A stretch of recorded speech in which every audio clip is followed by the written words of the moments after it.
starting it. So welcome everybody. It's really great to have you here with us. My name is Alexandre Frediani. I am a principal researcher at the Human Settlements Group of the International Institute for Environment and Development.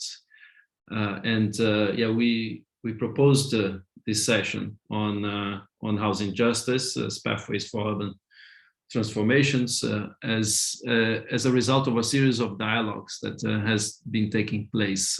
Many of you are already in the room here, and we thought that this would be a good opportunity for us to continue that reflection together and understand its implications to some of the ongoing urban transformations and urban struggles. So we have in the session, I will start with a brief introduction on some of the, let's say, the political ambitions and motivations of why we have been thinking through or trying to mobilize this concept of housing justice. And then we were going to have inputs from Gautam Band from the Indian Institute of Human Settlements, but he is quite involved at the moment actually on a series of evictions processes that's taking place in Delhi. So he excused himself and said he was sorry for not attending, but again, this is just reflects the situation within which of this global housing crisis that we're living in. And similarly, actually, Adi Kuma from Cape Town was also going to join us, but also for similar reasons of engaging with ongoing frontline issues on housing. It was difficult to have the time to join us. I think it's also good to emphasize some of those, let's say, inequalities of engaging in international dialogues that also comes from the ongoing engagement of the issue on the ground, and I think it's important to acknowledge some of those. But then we're going to go to inputs from Rodrigo Iacovini, who is a program coordinator from Policy Institute. He's going to talk a little bit from a more legal take or human rights take on the issue of housing justice, drawing on some of his work at the citizenship school that he's been conducting from Policy Institute in São Paulo in Brazil. Then Camila Cosinha, she's an independent researcher. She's based in Santiago. She has worked with the KNOW program, which is Knowledge in Action for Urban Equality, that I've also been involved, has been led by the Development Planning Unit of UCL. And she's going to be talking more from a kind of spatial perspective in terms of trying to address the contribution of the spatial lens framing and advancing housing justice. And then we're going to hear from Beth Chitekwi-Biti. She's at the moment director of Slum Dwellers International, and she has long-term experience in working with grassroots groups, federations of the urban poor, in bringing about change. And we're going to hear from her in terms of how housing justice relates to some of the ongoing activities on the ground from federations, and how can it be useful in scaling and sustaining some of the grassroots practices that she's been involved with. And then we have an open conversation with you all. So I will start by just sharing with you some initial thoughts around housing justice. So existing dominant housing policy and practice, as we know, is not fit for purpose. Current responses to our global housing crisis neither meets the needs of low-income groups in cities, nor does it advance sustainable urban development pathways. They continue to reduce housing options, reproducing the expansion of individual ownerships, as states increasingly develop housing programs that consist of contracting out and subsidizing large-scale housing private developers. Non-speculative forms of housing production through incremental upgrading, community-led housing production, or social rental options continue to be marginal experiences on the ground. At best, we are seeing progressive local governments promoting instruments to intervene in housing markets through zoning, rent controls. In the meantime, housing financialization and increasing internationalization of housing developers and investors are distorting local housing markets and compromising quality, affordability, and accountability of housing providers. In a context where more global action is required to address these housing processes, we are seeing a deterioration of meaningful international spaces of dialogue between grassroots groups and social movements to engage with international stakeholders. Large NGOs that tend to take a more market-based approach to housing delivery are often preferred by multilateral agencies to speak on behalf of civil society. Grassroots voices and networks are increasingly being marginalized. At the best, they are put in a position where their views are expressed in isolation from each other, in ways that they might be heard, but not really listened to. It is in this political context, and as Brazilians would say, conjuntura, this context, this political situation, that the conversation started to see the concept of housing justice as a possibility to think through responses to such processes. These conversations have happened between a network of engaged academics, some of them here in the room, from IID, the TPU, Polis, New York University. Paula has joined us here as well, from Manchester, from Sheffield, and as well through online webinars with civil society networks like HIC, SDI, ACHR, the Core Habitat Network, as well as in sessions that took place recently at the Habitat Village stand of the World Urban Forum.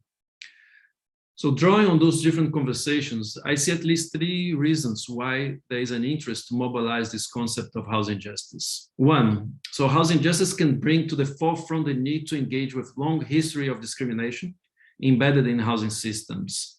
It gets us to talk about how housing policy and practice have been systematically excluding particular groups based on gender, race, ability, sexuality, and because of the intersections of these social identities. Often people are exposed to these discriminations not only once, but through multiple occasions, often through violent acts promoted by the state. This leads to the need to think through policies that recognizes these discriminations and violations, and think through instruments that can protect people against these acts of violence. The second reason that attracts us to housing justice is that it is an umbrella vision that can help to connect various different forms of advancing the right to adequate housing. It helps to highlight the connection between everyday forms of incremental housing improvements through savings groups, enumeration, and upgrading initiatives, with the need to bring about policy and programmatic reforms, which helps to sustain, institutionalize, and scale bottom-up housing practices. It helps to critically engage with the state, approaching legal instruments as a means to hold the state to account and pushing it to advance the public good, while also critically engaging with the limitations of such existing legal systems. Therefore, housing justice is also about the promotion of new social contract for housing, one that radically democratizes its modes of production by understanding housing as a practice of urban commoning. Experiences like community land trust in Puerto Rico in informal settlements, the special planning area in informal settlement of Mukuru in Nairobi, the cooperative housing movement in Uruguay, social production of habitat concept in Latin America, the community-led housing model of members of the Asian Coalition for Housing Rights are inspirations for ways to center housing around people in nature rather than profits. Finally, our aspiration is that housing justice is that it can approach housing not only as an end in itself, but also as a means. Apart from having the conversation about how to recognize, protect, and fulfill the right to adequate housing, housing justice can push us to address the relationship between housing and pathways for urban development. Housing policy programs and practices can lead to the relocation and urban sprawl in ways that deepen social spatial inequalities, while also locking cities into carbon-intensive urban development pathways. The challenge for us is how to better articulate the role that particular housing policies and practices can play in disrupting current urban development trajectories, promoting more sustainable and equitable futures. So with this small task in hand, I will pass now to Rodrigo Iacovini, that is going to tell us a little bit more about his take on the concept. Well, thank you, Alex, for the invitation. Hello, everyone. It's good to see you all here today. I see that we have 13 people, so more than yesterday's session. See, Alex, I told you, this is a good theme. And I was really honored by the invitation to speak here today on a urban legal perspective for housing justice. I'm going to take a wider perspective on urban legal perspective, because I could talk about judicial reform, I could talk about due process law, but I think that we have to be on the same page in a wider picture, because at the legal front, we have a powerful tool that we use, but we don't use as much as we could, that are human rights treaties. Human rights treaties, they have so many different provisions on housing that we could use in our daily fight for housing justice. Sometimes we use even the treaties like the International Covenant on Economic, Social, and Cultural Rights, which is the wider one, and that it's the home of the right to housing itself. But there are other international human treaties that also brings housing provisions, such as the Convention for Elimination of Discrimination Against Women. There are housing provisions there. The Treaty on Elimination of Racial Discrimination, it also has housing provisions there. The children's rights treaties also have housing provision there. So how do we use those provisions, those legal statements that are within those treaties in order to advance on housing justice, tackling urban inequalities and housing inequalities?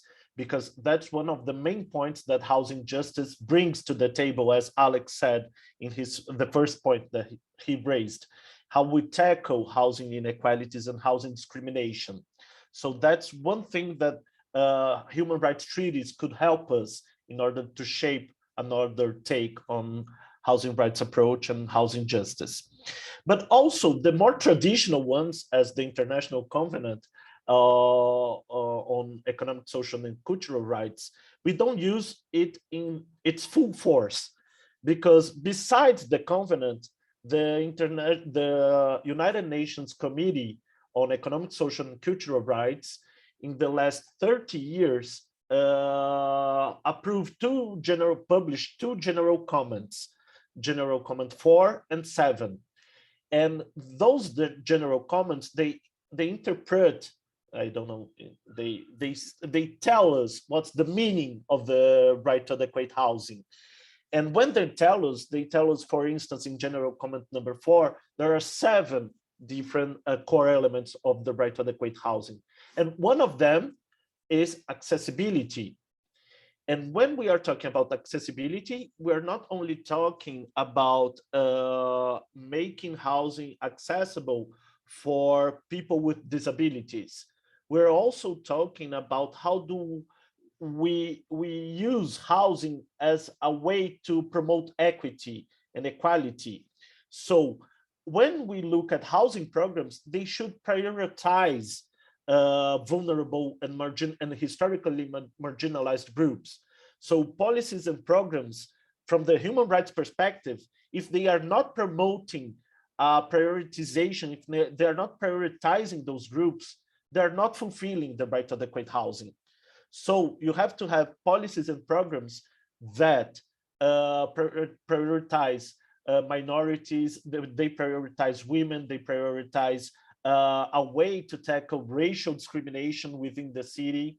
So this is something that Human Rights Treaty brings us, but it brings us also not only to policies and programs, but we have to use that also in the judicial system when we act. So a few years ago, this would seem utopian to talk about, to use the right to adequate housing and human rights treaties within the judicial system, because economic, social, and cultural rights, they were not actionable. They're not probably suitable for lawsuit in the national courts. But this is beginning to change. We can see from different sides this change. We can see the US, for instance, not using it, but saying, oh, I think housing is a human right. And we know how United States feels about economic, social, and cultural rights, right? So, but it's beginning to talk about housing as a human right. And here in Brazil, for instance, we have used in the last 2 years, in the past 2 years, the judicial system in order to try to suspend forced evictions during the pandemic.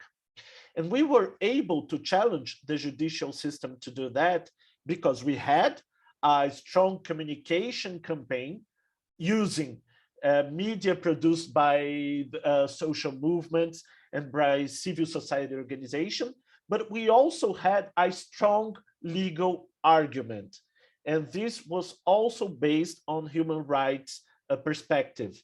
So the judge that was leading the decision in the Supreme Court is a judge now that it's aware that he pays attention to human rights treaty. So this was a very important take to do that and to get, and we got the decision. Where each 3 months I have to close, Alex, I know. Each 3 months we are having to mobilize again because he has to again give us a momentaneous decision that says, yeah, the evictions are suspended. But every 3 months we have that mobilization and it's working. And this is important because we have 500,000 people in Brazil threatened by evictions today, at least. This is what we know from the data that we were able to collect in the Zero Evictions campaign. 500,000 people. And 120,000 people were evicted just in the last 2 years. 120,000 people were evicted. But with this decision, more than 100,000 people were able to stay home. They were threatened. They had court decisions that said they had to leave home, but this decision from the Supreme Court said, no, you have to wait until the pandemic is over, and then we have to deal with this after the pandemic is over. But this was important, and this was based on a human rights argumentation and communication campaign. So that's why I wanted to bring it. Thank you, Rodrigo. Very powerful experience, and I hear that also this policy around stopping evictions for now, it's going to happen all the way to the first day after the elections, and then from there we will see how things move forward. So yeah, hopefully big changes happening in Brazilian political scenario. Camila, can I pass it now to you to share with us your take on this topic? Yeah. Thank you, Alex, and thank you, Rodrigo, and thank you, Beth, and everybody else who is joining us today. So as Alex introduced, I'm gonna very briefly share some thoughts with you about which conversations and which kind of ways of doing I feel or I think can be unlocked by mobilizing a concept or an approach such as housing justice from a more kind of spatial perspective and the governance of that spatial perspective, also from a quite wide perspective, following kind of Rodrigo's invitation. And like, I think we are all trying to kind of break silos more than like speaking specifically from a disciplinary space, but like kind of having that entry point.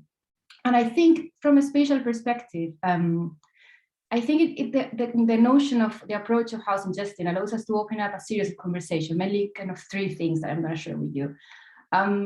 The first one is that I think that housing justice can do is to highlight the urban dimension of housing. Because when we look at housing from a justice perspective, it allows understanding the multiple mechanisms of discrimination that underpin current housing policies and current housing production and urban production. And because these mechanisms are deeply linked to spatial dynamics, it allows understanding better how cities are produced at different scales, from the neighborhood level to the very city structure. So where people live, what access to urban infrastructure they have, how the uneven spatial distribution of risk affect them, how stigma and social markers are spatially bounded, and how all these dynamics basically sometimes strengthen poverty cycles or inequalities and so on and so forth. So these are all questions of justice with a clear spatial component that when we look at housing from a justice perspective, from a housing justice lens, allows us to try to unpack and bring it to the forefront to the conversation of housing. The second aspect that I think it allows bringing to the forefront is a debate that actually has been part of the housing discussion for so many decades, like at least from the 70s, but somehow sometimes it's still worth bringing it back, which is about understanding housing as more than a final product, but rather as a very, very complex and long process. So if we understand housing justice as an aspiration, no? As an aspiration that is always on the making, it's not something that you just achieve once, but it's always happening in many places, that it doesn't stop with housing provision. We rather need to engage with the multiple ways in which housing is produced by people, by governments, by the interventions of the private sector, and how they interact in the space. But more importantly, how they expand or restrict over time the exercise of a series of rights that are linked to housing, as those that Rodrigo was mentioning rightly so. These are kind of multiple rights that are linked to the exercise of dwelling, if you want, and how that the housing production actually sometimes restrict those exercise or expand them over time. And finally, the third point, and I think it relates pretty much with the previous one, is that I think it allows disturbing narratives of where housing policies happen, or even what do we mean by housing policies, and therefore what the target is when we look for policy impact. If we understand that housing policies happen in more than one place, then when we want to impact, when we want to have a policy impact, that also multiplies and changes. Usually, housing policies, as Alex was introducing, are understood with a very narrow scope, as the funding of housing units or subsidies, or how mobilizing certain resources for the housing market to deal with housing deficit and so on and so forth. But in a way, the notion of housing justice as an aspiration that is always on the making allows looking at the continuous practices, efforts, procedures, and norms that are part of the production of the habitat. And this is an extremely useful extremely useful question when we think about how to support diverse housing efforts. So just to share with you some things with an example, like for instance, in Chile, my country, right now, is in the process of approving a new constitution that was finalized a few days ago, actually, by a democratically elected constitutional assembly that worked for a full year, that emerged as actually as an institutional response to the 2019 social unrest in my country. This constitutional assembly had gender parity, representation of indigenous people, and a series of democratic mechanisms along the process, which will land into the final referendum next September that hopefully will approve this new text to replace 1918's constitution, a very undemocratic and profoundly unfair Pinochet's constitution, which created the conditions basically for the state to withdraw from many of its responsibility given to the private sector and to the land markets, most of the spatial decisions for housing production, and leading to the extreme urban segregation that Chilean cities have nowadays. Now, this new draft includes 2 articles that focus on the right to adequate housing and the right to the city as a collective right, which are the product of the demands of mobilizations of many social movements and organizations that have mobilized housing struggles for decades here. So once approved this constitution, because I'm confident that that's what is going to happen in September, once approved, we need to ask ourselves how these constitutional principles translate into practices that actually advance housing justice. And in my country, and I'm sure some Latin American colleagues are gonna understand what I'm talking about here.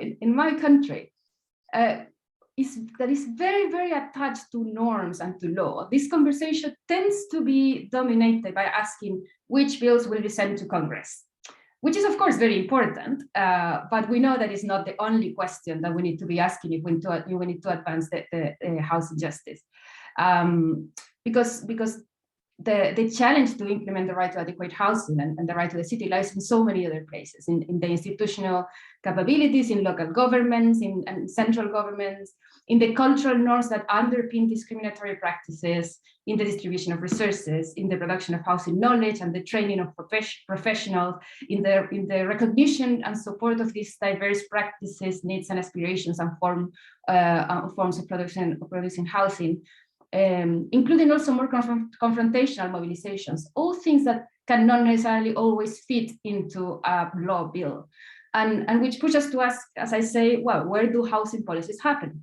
when we recognize that they don't finish with a subsidy or with the construction of a house, but are embedded in these continuous pathways towards housing justice, in this continuous as an aspiration, then the location of the policy and therefore policy impact is important also to be transformed, and it also multiplies.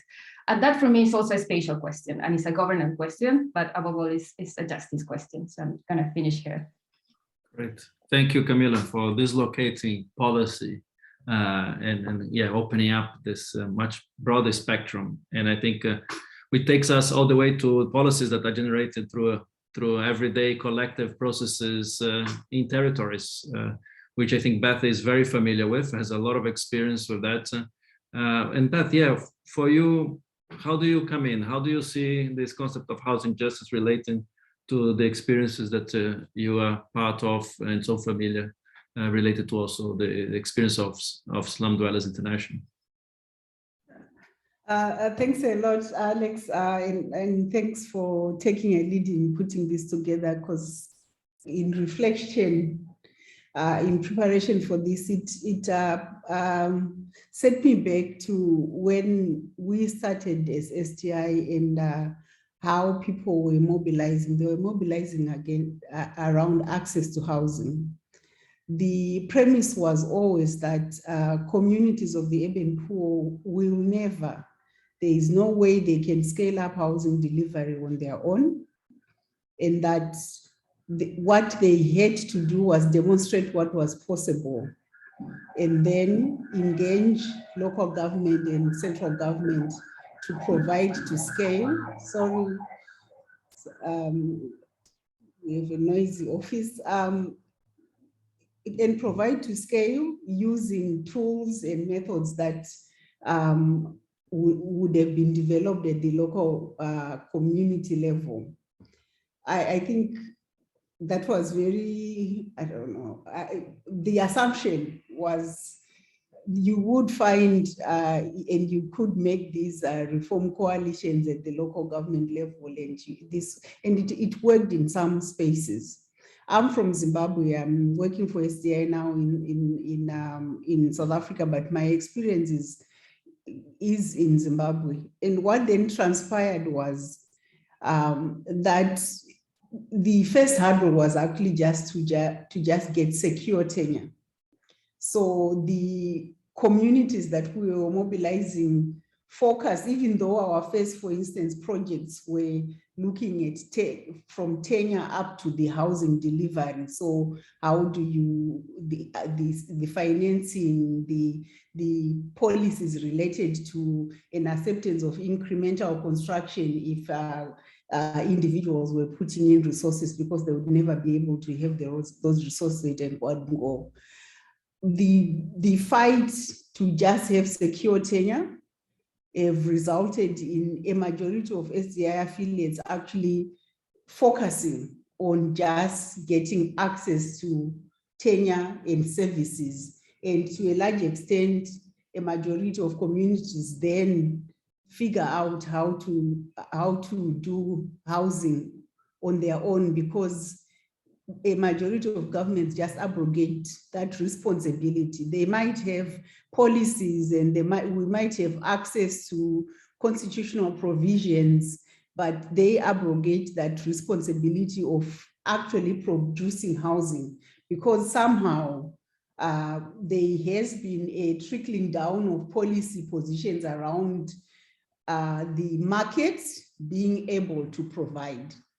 We have experience in this argument, and some community organizations and NGOs actually buying onto this. The market has never produced for the very urban poor. It will not produce to scale. So to have that as a policy position in a housing policy is actually, yeah, problematic to say the least. Here in South Africa, I've been involved with the South African Federation for a while, and they contributed a lot to the housing policy of South Africa at the beginning of the South African independence, and that came with a subsidy. So if you if you could meet the criteria, you would have a subsidy. But of course, we know what then happens with that. The lease, like peripheral settlements, awful housing designs delivered by, here they were calling them developers. They actually, the Federation actually called them smarties. I don't know if in your countries you have those boxes of chocolates that have different colors, because all they thought was if you then just color code these houses differently, they would be aesthetically pleasing. But a lot of those developments were very far from people's jobs. So of course, people would trickle back to the settlements that were closer. So the housing conversation, I think in SDI has somewhat pitted because the focus has become so much around the tenure, just securing the tenure. But the SPA example you give in Nairobi is interesting in that, unlike settlements in other African countries that I am familiar with, Nairobi settlements are very dense. And if you are going to do any upgrading, it has to be an upgrading that includes housing, and upgrading housing in a dense settlement on an incremental basis is very problematic.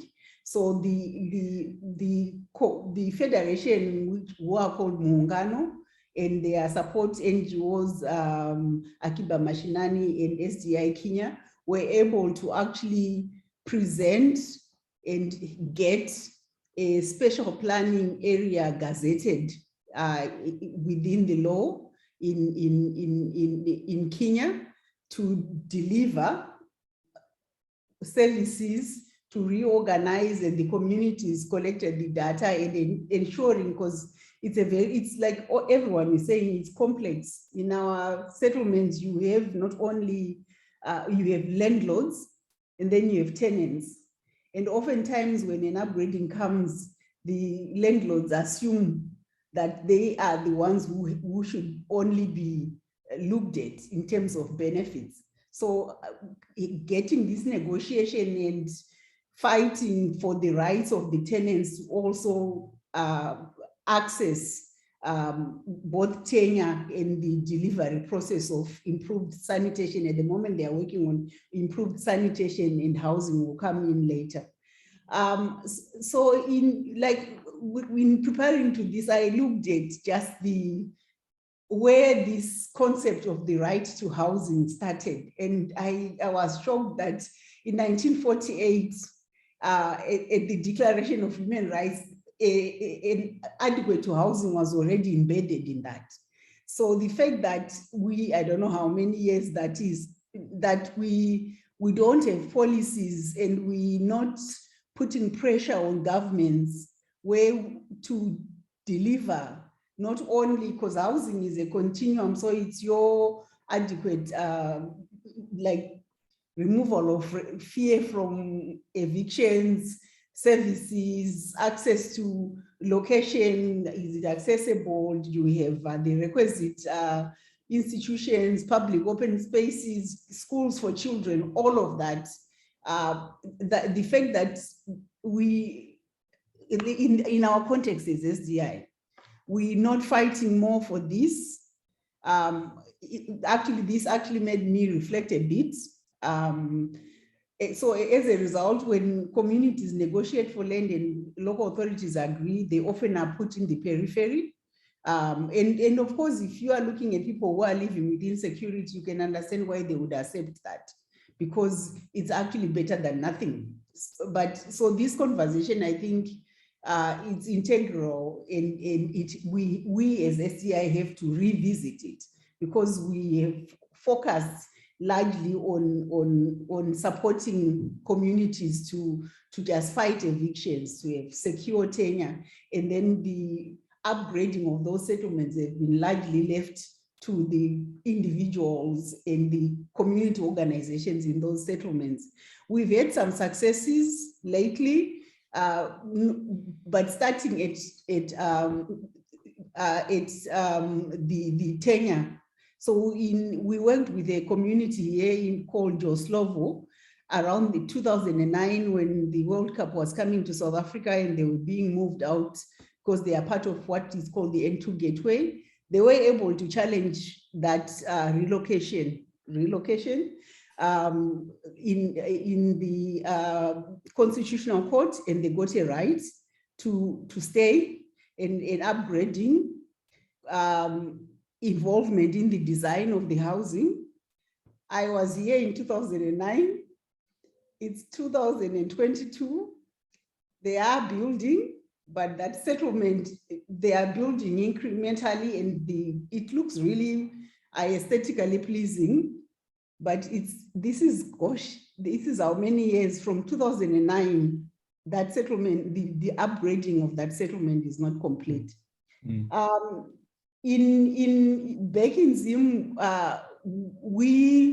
there's a new constitution. There was a constitution that included a provision. So the way I liked how Rodrigo looked at this and how you can find sort of like ways to permeate and get within sort of like high level legal frameworks. In Zimbabwe, the 2013 constitution gives the right to adequate housing to children.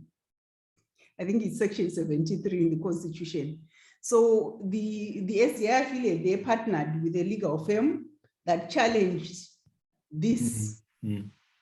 Because how is the child going to have adequate housing if their parents don't have adequate housing? And they actually won a case. So there is now case law around the right to housing. Of course, that's probably, it's not an easy part. It's getting it implemented. That's the biggest challenge. So getting the Constitutional Court to agree, getting and for governments, pariah governments that don't really take seriously any of the judgments that are coming out of the courts of law, that's just a small win. The win is actually in the implementation of that. Great. But I'm grateful for this opportunity to have this conversation, because it also has kind of like I re-energized my own thoughts around where we take the conversations that we are having within SDI further and demand more, because honestly, when you have organized communities that are capable, government often then thinks that's all you need. They abrogate their responsibility towards those communities, and those communities don't demand more. And I think we should definitely demand more. Thank you. Well, thanks, Beth. That's a really interesting to hear this take from you, and also this motivation to engage with housing processes and policy from SDI perspective. We are running a bit late. I know next session only starts at 11:50. Maybe we can extend for another few minutes and open up for those of you that have been in the room. Sorry, we took most of the time sharing our take, but does any of you would like to come in and reflect or make a comment based on what you've heard so far? Dove, I don't know if I can put you in the spot, but you did bring a very important question around citizenship. Yes, happy to sort of to have a quick chat further about it. And thank you also, Rodrigo, for your comment. I didn't see it straight away.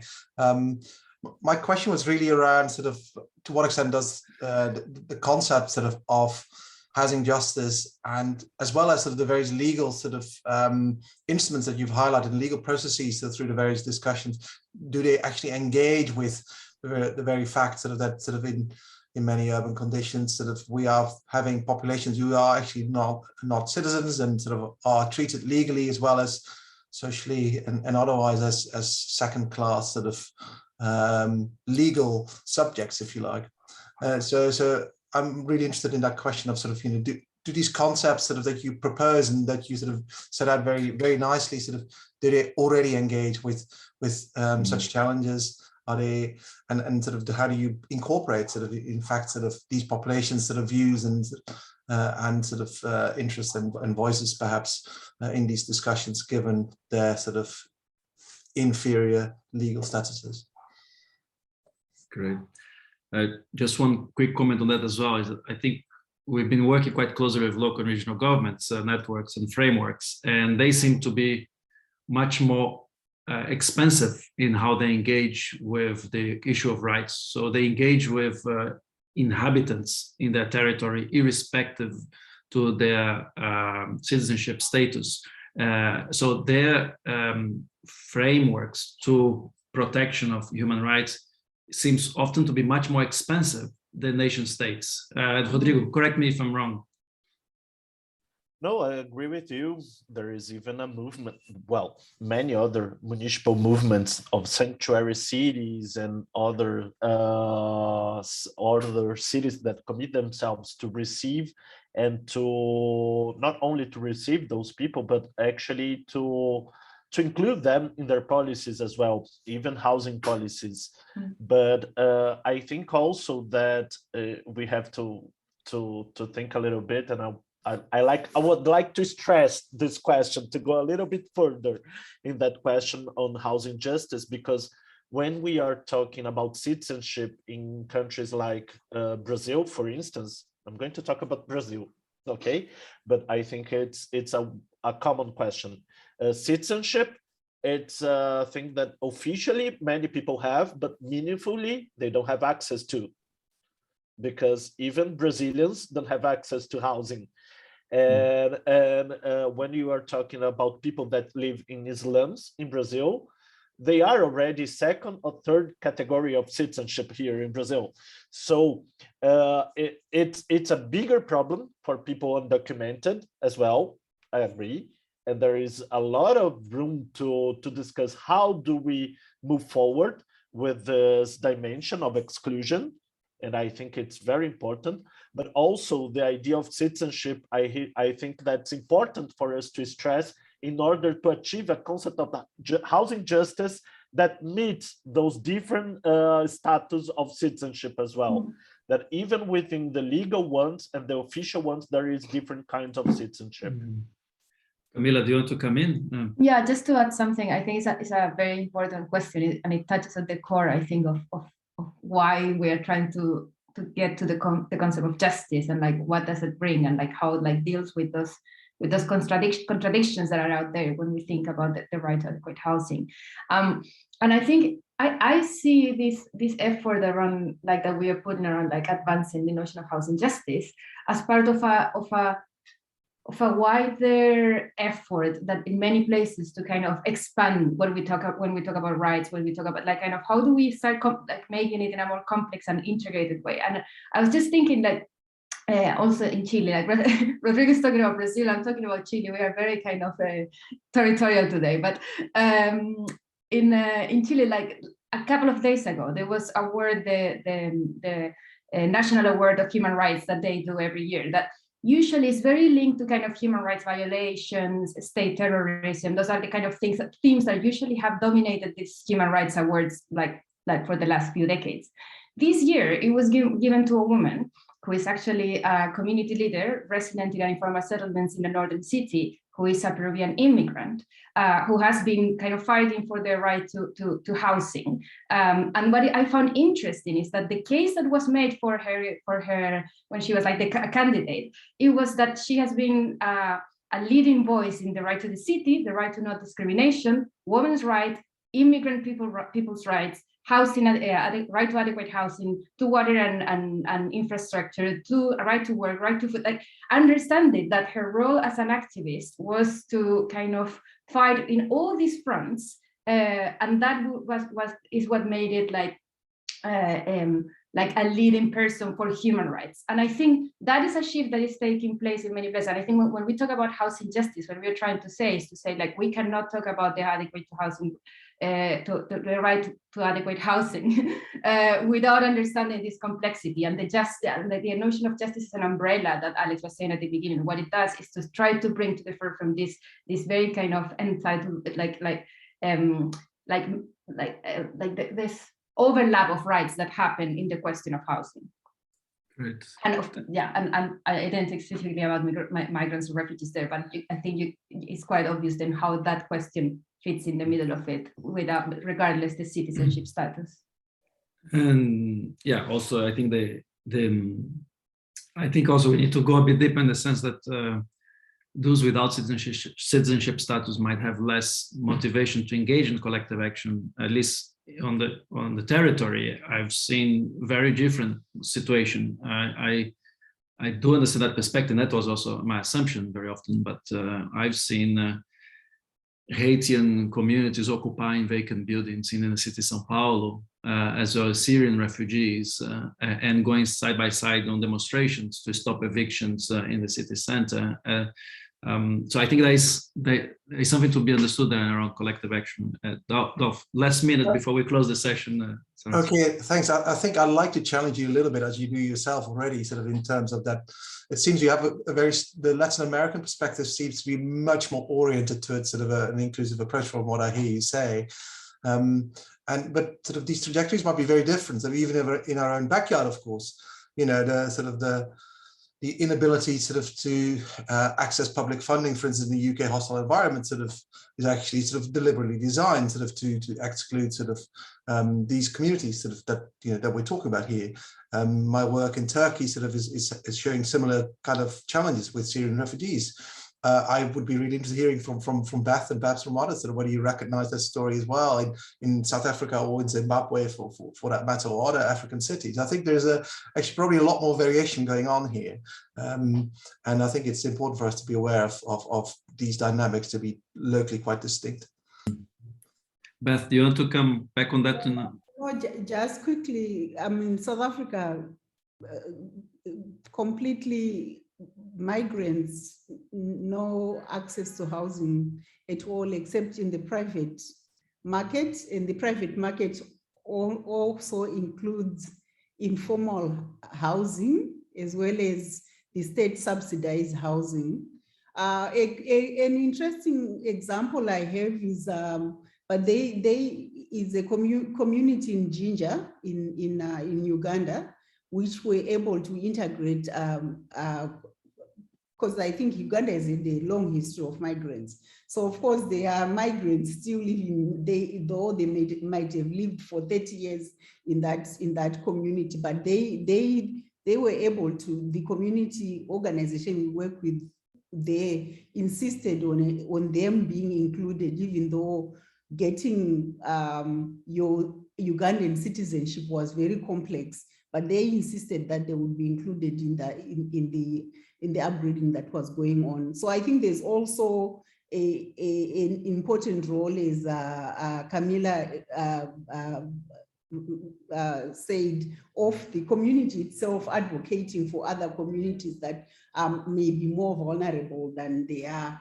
It's unfortunately in South Africa it hasn't happened, maybe for economic but also social reasons. But yeah, and I think in the global north that's a huge issue. In cities in the global north, that's definitely a huge issue. If you don't have rights, if you don't have asylum rights, you don't have housing, you don't have access to even an income and food, and it's often left on private organizations to support those that are in those situations. Brilliant. I think we have to leave it there. I really appreciate it. I mean, this is a great, I hope we're going to have more spaces of conversations like that. Thank you so much for all the contributions, the panelists, but also for you attending, for the questions. And yeah, keep watching this space. We hope to have more engagements like this to continue exchanging those experiences and thoughts on housing justice. So yeah, enjoy the next sessions, and I hope to see you soon. Bye-bye. Thank you, Alex. Thank you. Bye-bye. Wonderful. Thank you.